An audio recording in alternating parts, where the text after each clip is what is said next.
Well, good morning. It is great to have you all here and just hanging out with you and just a chance to worship together. And we're going to wrap up this series here, just kind of a quick two-part series. And if you weren't here last week, we started this series, and I love the name of this, Christ Isn't His Last Name, right? And the reason for this, just this simple idea that oftentimes in our culture, we end up thinking about Jesus Christ as like, first name, last name. But, it's interesting, if you think about Jesus' followers, they would have never thought of it that way. They would have thought the name Jesus is holding some beautiful and wonderful distinctives about the Son of God that we looked at last week.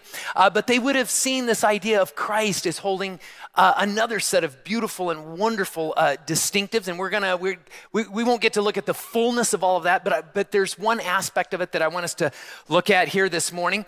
And it's even interesting when you think about Jesus' followers. Long before they knew the name Jesus or had ever seen his face, they had been looking and longing for the Christ, right? They came out of a rich heritage and tradition where some of these distinctives, like they understood that there was something deep and profound in all of this. And if we miss that, if we miss this connection back to the Christ, then we miss something that we would really need and want in our own relationship with Christ. And so this series is about how can we just become even more grounded and connected to who Jesus Christ is. And to do that, I want to look at this passage where they actually look and have this conversation, Jesus and a woman by the name of Martha do. It's found in John chapter 11. So if you have your Bibles, turn to John chapter 11. And they're actually going to bring up this idea of the Christ, and it plays out in a way that I want to look at here this morning. What's happening is Martha has a sister Mary and a brother Lazarus, and their brother has died. And they are probably very close friends of Jesus. And Jesus doesn't show up in time to save Lazarus. And so you can just imagine for a moment that if you were a follower of Christ and you have watched all the beautiful and wonderful things that Jesus has done and the ways he's healed people, and now there's this moment where someone you love has passed away, and it's like, what's going on with all of this? And so we pick up this conversation a bit between the two of them. Look at verse 21. It says, Lord, Martha said to Jesus, if you had been here, my brother would not have died. But I know that even now God will give you whatever you ask. Jesus said to her, your brother will rise again. Martha answered, I know he will rise in the resurrection at the last day. And Jesus said to her, I am the resurrection and the life. He who believes in me will live, even though he dies, and whoever lives and believes in me will never die. Do you believe this? He asks. And look at Martha's response here, the first part of verse 27. Yes, Lord, she told him. I believe that you are the Christ, right? And so when they get onto this topic about this incredible side of who Christ is, the one that would stand over life and death, like she makes this comment where she says, I know that you are the Christ, she says, and referencing this idea.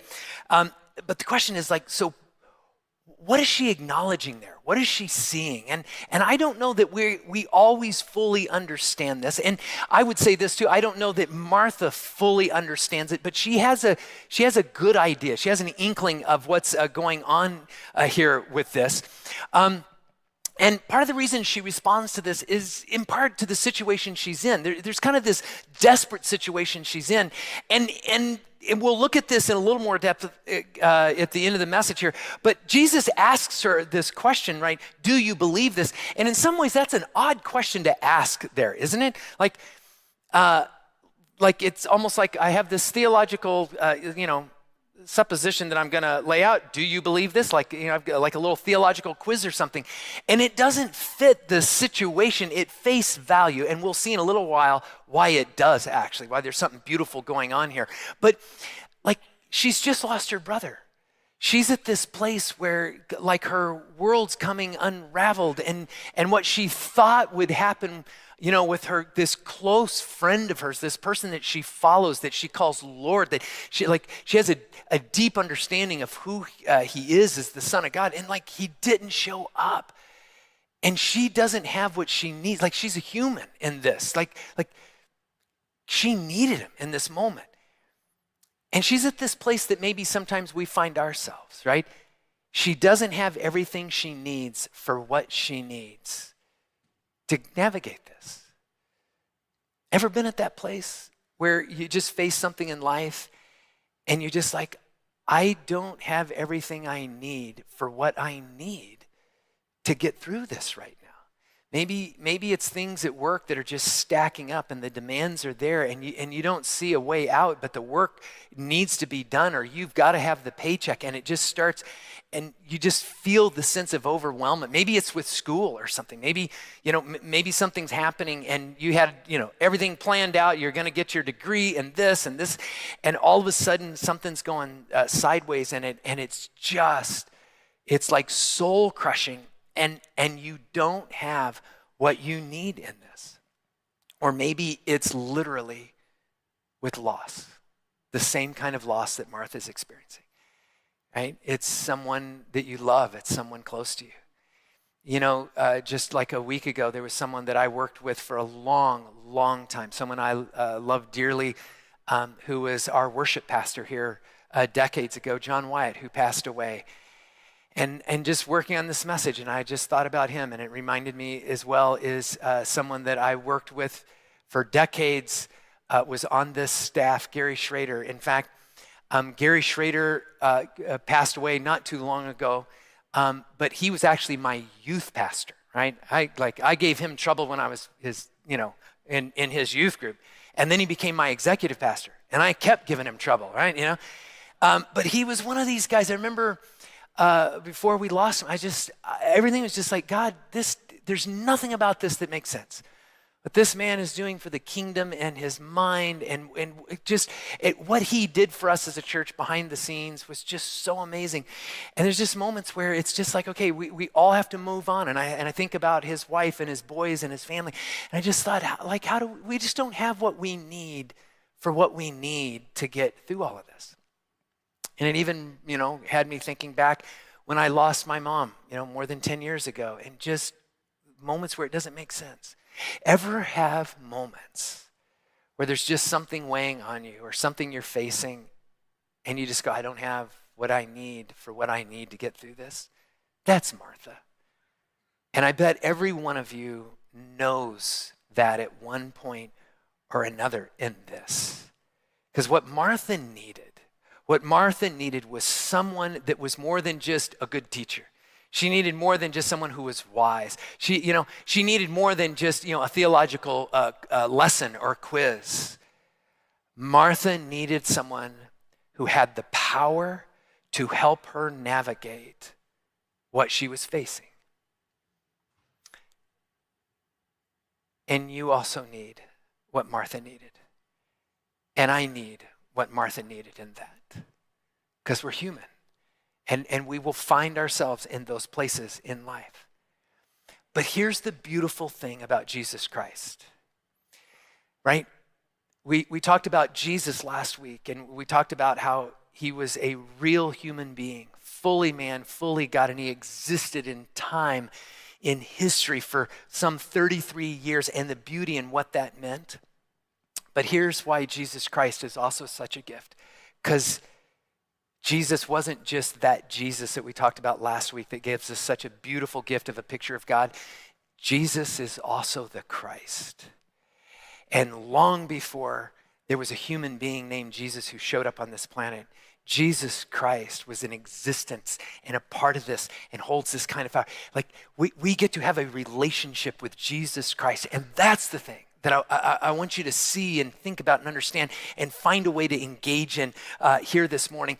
And to maybe get a fuller picture of who Christ is, that when Mary says, you are the Christ, I want us to look at a passage found in the book of Colossians. It's actually a letter. So if you have your Bibles, If you want, keep your finger here in John, but flip over to Colossians chapter 1, because there's a passage there that unpacks this a little bit more of who he was as the Christ. And in verse 16, Paul's writing this and describes this, says, for in him, speaking of Christ, for in him all things were created. Pause it for just a second.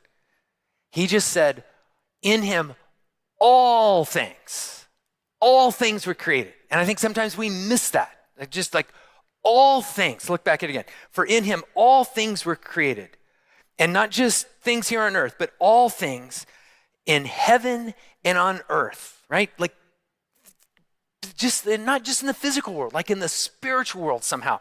All things in heaven and on earth, visible and invisible, whether thrones or powers or rulers or authorities, all things were created by him and for him. He is before all things, and in him all things hold together, right? Now, I just read that, and like, I don't think as human beings, I don't know that we can really fully comprehend everything that Paul just walked out there, right? We can know all the words, but he just unpacks something that's pretty amazing here. I mean, think about this for just a second. When he talks about when Jesus is creating all things, it's not just that he's the creator of them. All things were created in him. Figure out what that means, right? All things were created in him, for him, and by him. Like, let that sink in for a moment. And not just that, he is before all things, right? He existed in some way before all things. And it's not like he just created it all and just like sent it off and there's like this wonderful, universe or the physical realm that he created. He also says, and in him all things are held together. Hold together. Like in some way, Jesus is still infused in the creation in some way. And I look at that and I'm just like, yeah, I don't know how that works. Now you got to be like a physicist or a quantum physics physicist or something, or you're way above whatever I've learned in my years of life to figure this thing out, right? Like, what do you do with this? Like, what does this mean? And I think sometimes it can be easy for us, we miss it. We can read over it and understand all the words, and because it just keeps getting bigger and bigger and deeper, like we can miss a little bit. And that happens with us. Sometimes there is something like so powerful, so big, like somehow we just take it for granted and miss it a little bit. Kind of a very earthy story that illustrates this is years and years ago, I rode motorcycles quite a lot. In fact, when I was in college, that was kind of my primary means of transportation for quite a while. And I decided to upgrade my motorcycle. And I had a nice street bike, but I wanted a bigger, faster street bike. And I found someone who had one that was selling one, and it was close to roughly twice the horsepower of my other street bike. So I was doubling the horsepower in the motorcycle I was riding. And I had two friends, Darren and Charles, one evening that were going to take me to go pick up this motorcycle. And so I drove over to the guy's house, went to pick it up. It was over off of Thornydale, if you know where that street is. And I picked up this brand new motorcycle, and I was so proud of it. And it sounded so much better and faster than my old motorcycle. And drove down to Ina and turned left and hit a stoplight. And Charles and Darren pulled up next to me at this red light. And I'm on this, wonderful souped up motorcycle. And I'm like,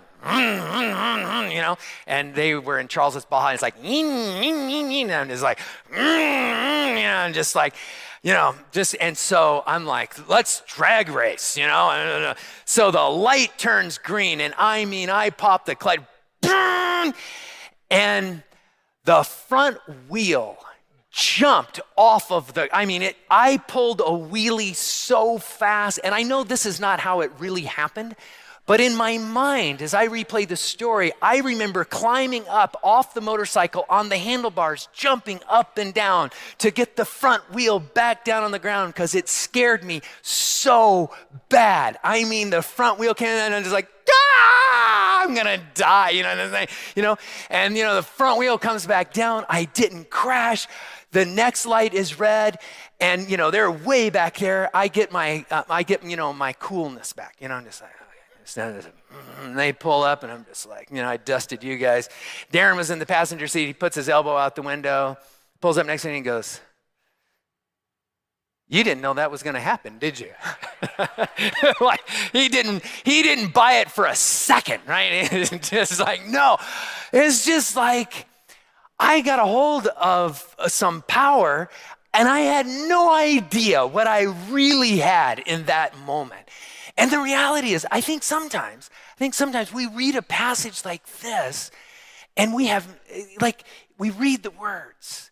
But friends, I'm telling you, there is a kind of power, there's a kind of beauty and wonder to who Jesus Christ is that we will never in this world fully comprehend. But I wonder if sometimes in not being able to comprehend the vastness of it, we lose what we could know and understand about it. We take it for granted a little bit. And so the question is, how do we engage with Jesus Christ, right? How do we engage with this person, the Son of God that Paul describes to us here in this moment, right? How do we get on that motorcycle, with Jesus and to keep my metaphor going here, right? How do we do that? And here's what I want to talk about for the rest of my time here is the way we engage that is we've got to seek and to trust the power of Christ in the world, around us or around you, but we also have to seek and trust that power within us, right? And so let me start here with this idea of how do we begin engaging Christ in the world around us. And it starts with understanding that the physical world, no matter how, it's a physical world, but it's not just a physical world, right? What Paul describes is this kind of world that Jesus is infused in some way. But isn't it easy for us at moments to begin thinking of the physical world as it's just the physical world, right? But here's the problem with that. When we begin thinking of the physical world as just the physical world, it affects our lens or our narrative, how we begin seeing the world. Because if the world's just the physical world, we just begin seeing it as a world and here's the first thing with this. The world is always just falling apart, right? If the world's just the physical world that we see, there is this trend. Have you noticed it with everything in the world? It just kind of falls apart, right? Like your house. I bet you know what's not happened with your house, or maybe you've lived in an apartment for a while. I bet over the last 5 years, you haven't said, man, the insulation factor in my house just keeps getting better, right? It's just I'm using my air conditioner less. It's getting better, right? The doors squeak less. The appliances are working better. It's just those black irrigation lines in my backyard that always crack and break. But in the last few years, they've just been self-healing. Yeah. Anyone got that kind of irrigation in your yard? Because let me know, because I want to get some, right? Yeah, I bet it's just been falling apart. That's what's happening. And we're always trying to fix it back up because it deteriorates. And I know I've reached the age in my life that my body tells me this is true as well, right?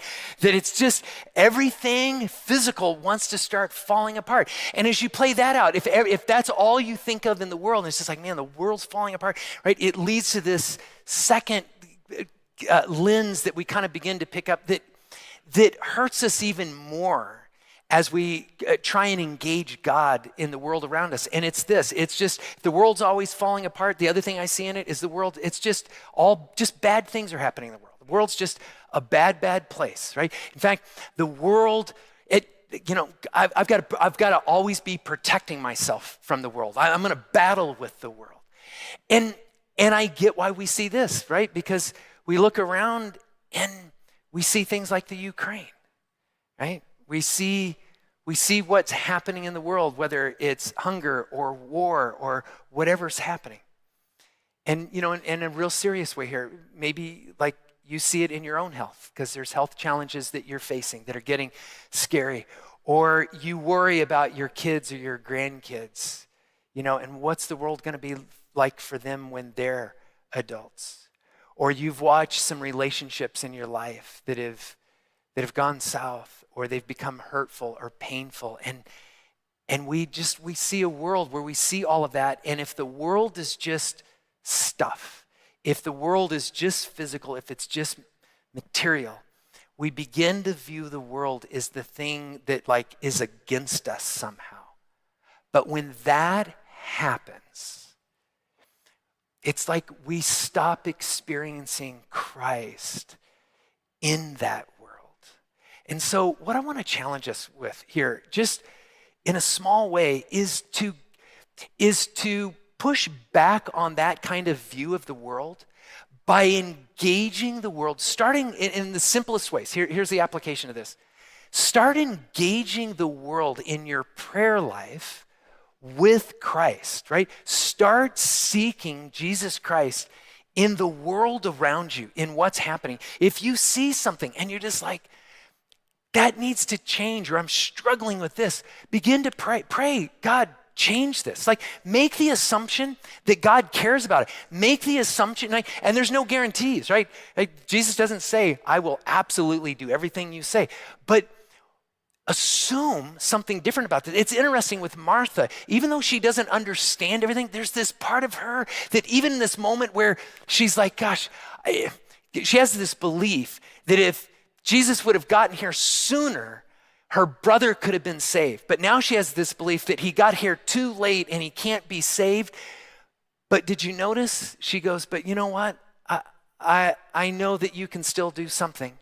And she's trying to re-engage with it. Okay, I'm still gonna trust you. I'm still and you know what? Think of how easy it would have been for Martha to have been at that place where she could have just said, you know what, Jesus, I have followed you. I've been faithful to you. I have watched you heal people. And I needed you, right? I'm not just anyone, right?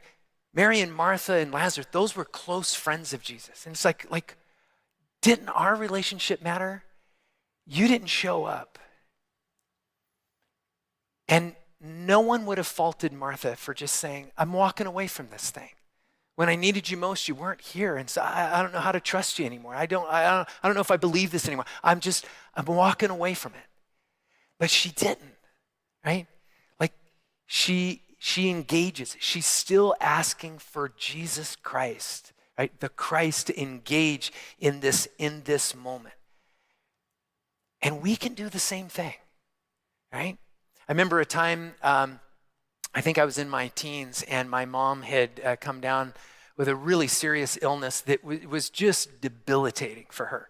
And it had gone on for a while, and she had seen a number of doctors, and they were finally able to diagnose it. And the diagnosis was basically like, we can improve your quality of life some, but there's no cure for this. And I remember some elders from the church coming over to our house and prayed for my mom for healing. And she was healed. And I remember thinking it was a miracle. It was just we had no answer for it. It was just like this amazing thing. And there's moments where we just pray, God, will you intervene? God, and I remember how that inspired me as a young man of just like, wow, like we serve a God who is powerful, who can do amazing things. And what I want to encourage you in is pray for God to change it. Pray for God to change something. Pray to see where God might change something, to do something. But we also have to understand this, right? Because this is back to Martha's story. I bet she prayed a lot for her brother before that. And she was at that place where it just seemed like it was too late. You know, it was decades after that my mom got a diagnosis of cancer. And I remember praying for her for that, and the elders praying for that. And God didn't heal her, and we lost her. And you're like, okay, God, I prayed for change. And now, I don't have what I need for what I need to get through this. But you know what I learned? The same God that had healed my mom the first time was the God that had the power to give me and my family and our friends what we needed to get through what we needed, even through the loss of my mom. And it changed how I prayed.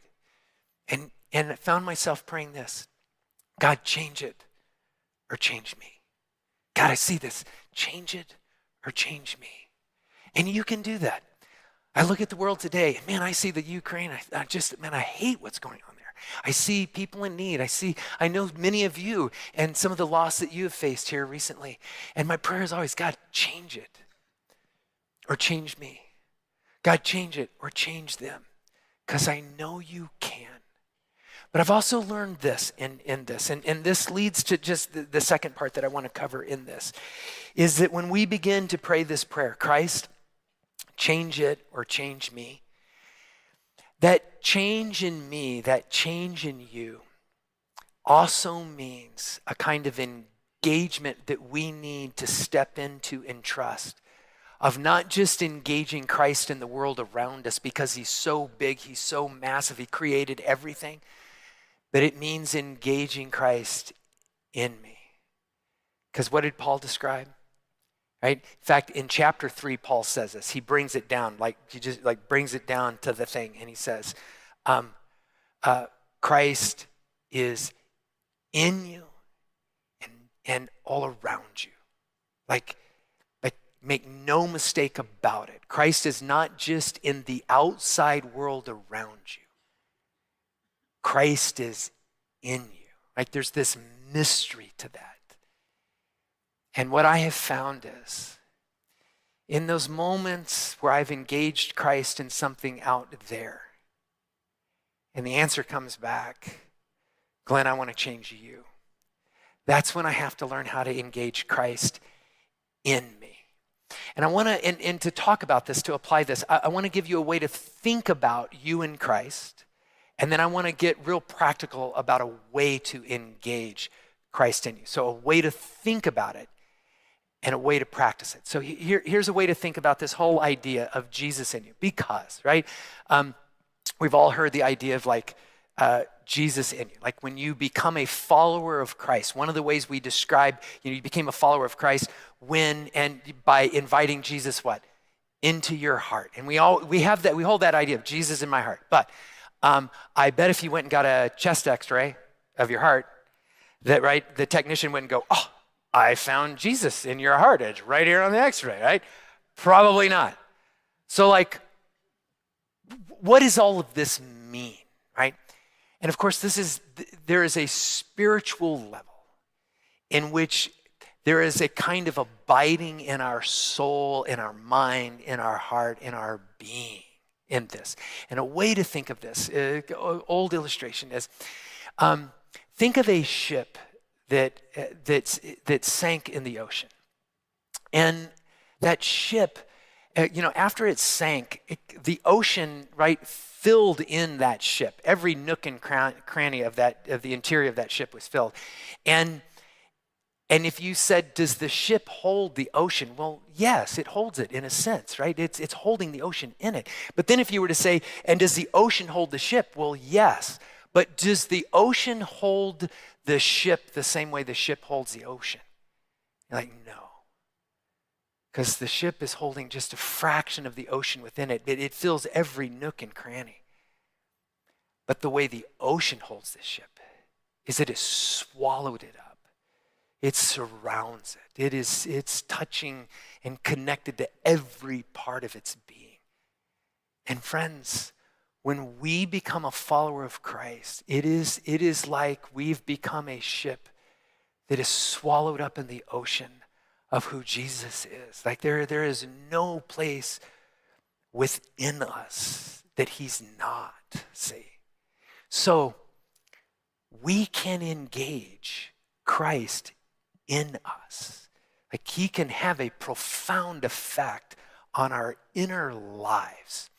And I want to point out one way that we can engage Christ. I want to be just real practical with this, because there'd be a lot of different ways we could take this. But one way we can engage Christ within us is this. And it is through asking questions. And not just any old questions, not just whatever. I take this as something Jesus modeled. Several weeks ago, Ryan talked about Jesus as our rabbi, We get to follow Jesus as we get to learn from him as we've watched what he's done. And one thing I have learned from Jesus as my rabbi is how he asks questions of people that have the uncanny ability to engage our heart. Because here's the reality. If we really want to live a spiritual life, we must find a way to engage our inner life with Christ. And Jesus managed to do this with people through asking questions. And what he modeled, they're questions that we can answer. Go back to the story of Martha and Jesus, right? Jesus walks through this whole idea of he stands over life and death. He is the resurrection. He's giving all of this, theological, profound, beautiful truth. And then he asks the question, right? And so, Martha, do you believe this? Right? That's one way we could take it, right? Theological question. But if what Jesus was doing was a theological question, okay, Martha, I'm a rabbi. I just thought it'd be great for a little, biblical quiz real quick, right? We would all go, that's not just rude, that's mean, right? She's in the middle of the loss of her brother. She was like, you didn't show up in time. Like, why are you asking this question? Unless you realize, what if this question isn't about, let's see if you have the right answer. Let's see what knowledge you have. What if it's a question about vulnerability? What if it's a question about, Martha, where are you with me? Martha, are you ready to still hang on to me? Because maybe you're not. Maybe you're angry with me. Maybe you're filled with doubts. Maybe you're hurting. See, Jesus asked this question. I don't believe he's looking for the right answer. I think he's looking for vulnerability. And I think sometimes we can find ourselves in our relationship with Christ, and we can be kind of protective, right? We can try and hold it all together. Okay, I'm going to be the best Christian I can. But the thing we don't often do is will I really be vulnerable before Christ? Will I really be honest about my struggles with God? If you're going through a moment of doubt, or you're going through a moment of I don't know why you're doing what you're doing, right? Who doesn't go through that when they face loss of someone they love? You just go through that. And what Jesus is saying is, if you want to engage with me in your heart, I need you to be honest. I don't need right answers. We're going to get lots of answers wrong, right? Our theology, we're never going to get our theology perfect, right? But we can be honest. And so my question to you is, when you're praying, God, change it or change me.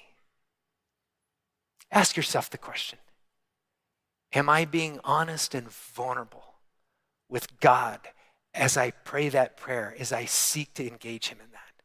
Because you might find that as you become more vulnerable with Christ, you are drawn to him. You find his power, even if he doesn't change what you've asked to change, that he will change you. And here's what I have learned in this. My prayers have started to change from, right? It was, God, change it, to change it or change me. And now it's becoming more and more, God, change it and change me. Change it, but I also need to be changed. It's by becoming both. And Jesus would do this. Let me give you two more examples, just that you can use as a starting point for the kinds of questions you can ask in your own prayer life in this. And oftentimes these are questions that seem out of place. Here's another one that really seems out of place. There's a time when Jesus, this is found also in the Gospel of John chapter 5, Jesus is traveling through Jerusalem, and he comes across a man who is paralyzed. And this man is paralyzed, and he's been waiting near this pool because there was this belief that they had that if the pool bubbled up for any reason, the first person who was able to get into the pool right after that would be healed from whatever ailment they were suffering from. And so this man has just been hanging out. He's been doing this most of his life. Jesus walks by, sees this man who's paralyzed, and here's the question he asks him. So do you want to get well? Oh, I don't know. Who asked that question? Like go into an ER and there's someone with a broken leg. So I don't know, you want that leg fixed or reset? No, I just drove down to the ER because I heard the cafeteria was great. Yeah. No, it's like, but see, what if Jesus is asking something deeper here? What if Jesus is asking a question that gets at the heart? Because, you think about this, great, the obvious answer is like, well, of course the guy wants to get well. But let me ask you this. Like, how many times in life has there been something where there is the obvious answer? Like, I want to get better, I want to get well. But there's also a fear of that. Like, if this man is healed, what does that mean does he have to go get a job? He's not been trained in anything. What will people say of him? He ends up having to go and explain this to the religious leaders. That wasn't a good experience for him.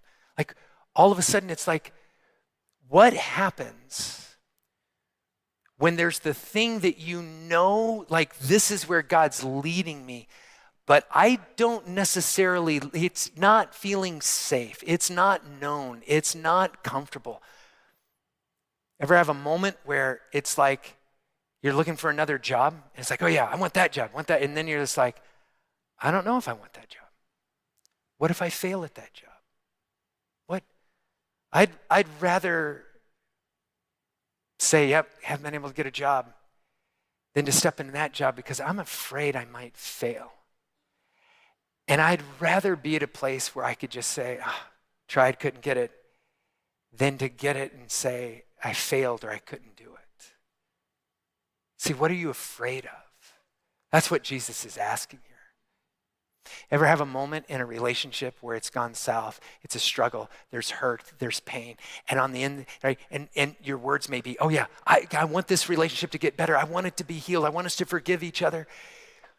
But the truth is, if you were honest in your own soul, you'd go, you know what? I kind of like hanging on to my bitterness right now because I'm more comfortable with this and this feels safer. And what I want to challenge you to do is ask the question, what are you afraid of? Can you tell God what you're afraid of? And be vulnerable about it. One more quick example. Jesus is with his disciples. They're on a boat. Jesus is asleep in the boat, right? He's down on the bottom, and the disciples are up on the top. This massive storm hits, and of course, Jesus being Jesus, he keeps on sleeping down at the bottom of the boat. And this boat is ready to just be ripped apart and go down. The disciples are absolutely terrified. Jesus comes out, and the disciples are like on the just filled with terror and fear over their ship being ripped apart and sinking in the, I think it was the Sea of Galilee. And Jesus asked this question, why are you afraid? It's just like, oh, I don't know, Jesus. Maybe it's this storm that's about ready to sink us all, right? It's just like, and it's like, it was Jesus really like, I'm confused. I don't know why. Probably not, right?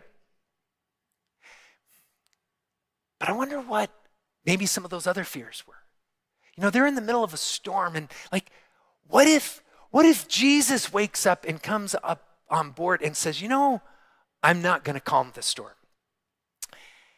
And as my followers, rather than changing your circumstances, I'm going to ask you to go through the storm. I wonder if that was a fear they had. I know there have been moments in my life, like I've prayed, God, change this, change this, change this. And what I sometimes want to then say is, and I've always prayed, change it and change me. I'd rather just pray, change it, because I don't want to face the fact that maybe you would ask me to grow through this storm in my life. But what if God is asking you or asking me to be honest and vulnerable?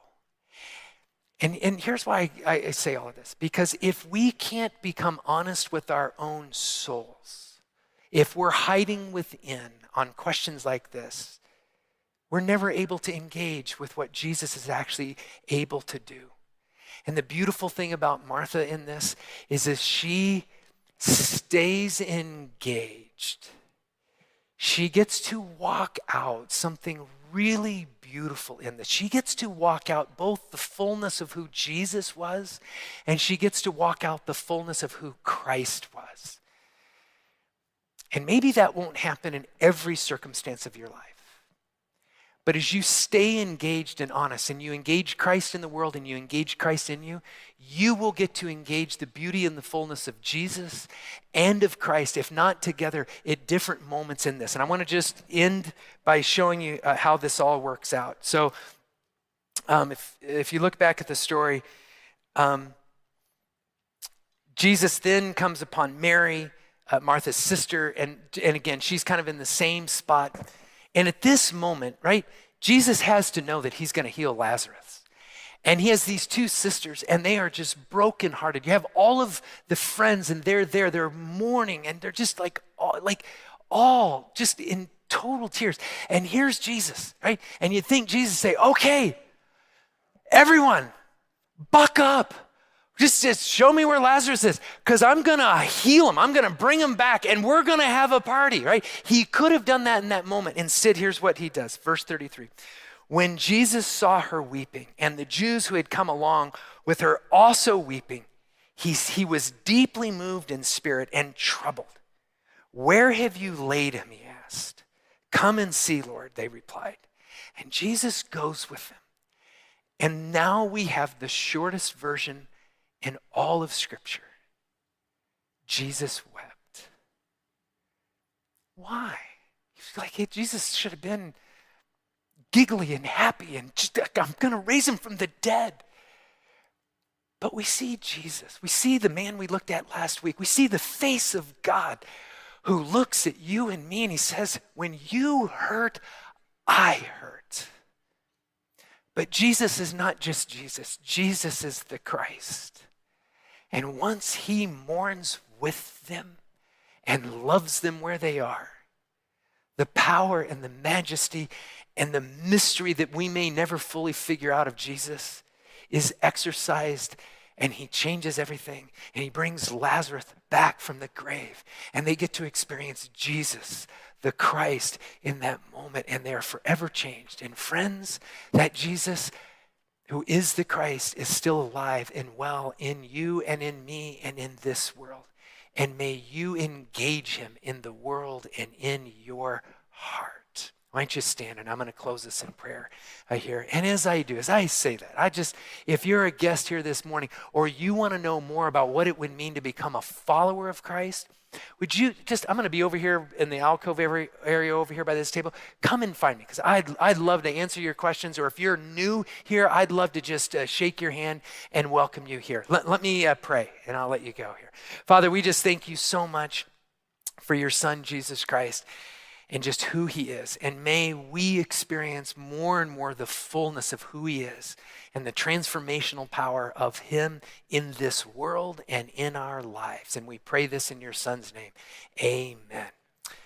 Have a great Sunday, and we'll see you Palm Sunday.